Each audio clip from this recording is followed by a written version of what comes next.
और अब आपको छत्तीसगढ़ में वन भूमि को लेकर किए जा रहे फर्जीवाड़े की एक ऐसी कहानी दिखाने वाले हैं जिसे देख और सुनकर आपका गुस्सा होना लाजमी है। दरअसल वन क्षेत्र में रहने वाले जरूरतमंदों के लिए वन अधिकार पत्र जारी किए गए, लेकिन ये फर्जीवाड़े में बदल गया और अब वन भूमि पर कब्जाधारियों का बेलगाम अवैध कब्जा हो चुका है, जिसे रोकने में सरकार और सिस्टम सब फेल नजर आ रहे हैं। इस रिपोर्ट में देखिए।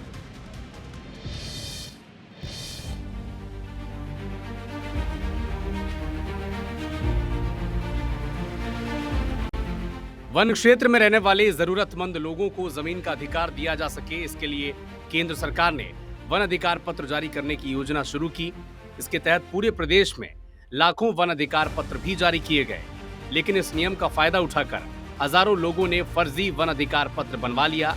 ये फर्जी वन अधिकार पत्र तब बन गए जब ग्राम से लेकर जिला स्तर तक इसकी मॉनिटरिंग के लिए समिति है और फर्जी वन अधिकार पत्र जारी करवाने वालों ने बाकायदे जंगलों को काट कर उस पर अपना कब्जा भी जमा लिया। और अब आलम यह है कि अब इन फर्जी वन अधिकार पत्रों को प्रदेश सरकार निरस्त भी नहीं कर सकती।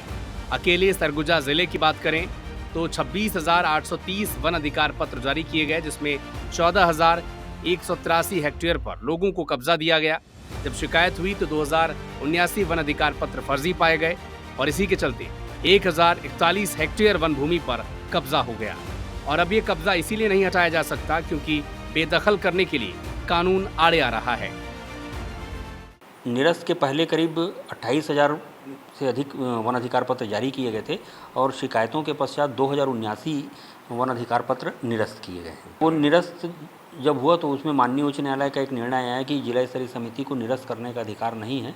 तो अब जो शिकायतें आ रही हैं उसका हम बारीकी से जाँच कर रहे हैं कि वास्तव में उसकी पात्रता के संबंध में क्या है, ये भी जाँच कर रहे हैं। और ये कहानी फर्जी वन अधिकार पत्रों से कहीं आगे बढ़ गई है।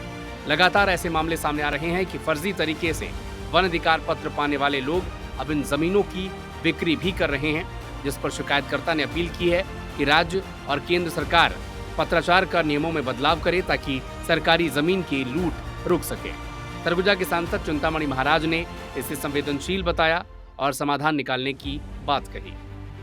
छत्तीसगढ़ सरकार को चाहिए कि इसमें तत्काल केंद्र सरकार दिल्ली से मार्गदर्शन लेकर और इस नियम में बदलाव करे ताकि छत्तीसगढ़ में जो फर्जी तरीके से वन अधिकार मान्यता पत्र लेकर और जंगलों को काट रहे हैं, स्टाम्प पे ज़मीनों को बेच रहे हैं, इस पर रोक लगे।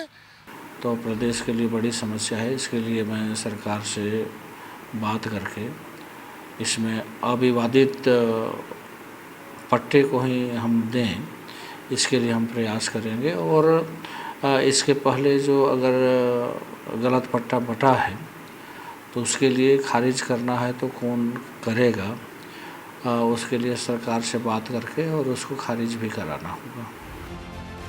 कुल मिलाकर जहां एक और जंगल और जमीन बचाने के वादे और दावे किए जा रहे हैं, तो वहीं फर्जी वन अधिकार पत्र के जरिए सरकारी जमीनों के खुर्द बुर्द करने का खेल जारी है और जिम्मेदार कानून और नियमों का हवाला देकर इस फर्जीवाड़े को रोकने में लाचार दिखते हैं। तो बड़ा सवाल यही है कि क्या ये फर्जीवाड़े का खेल रुकेगा।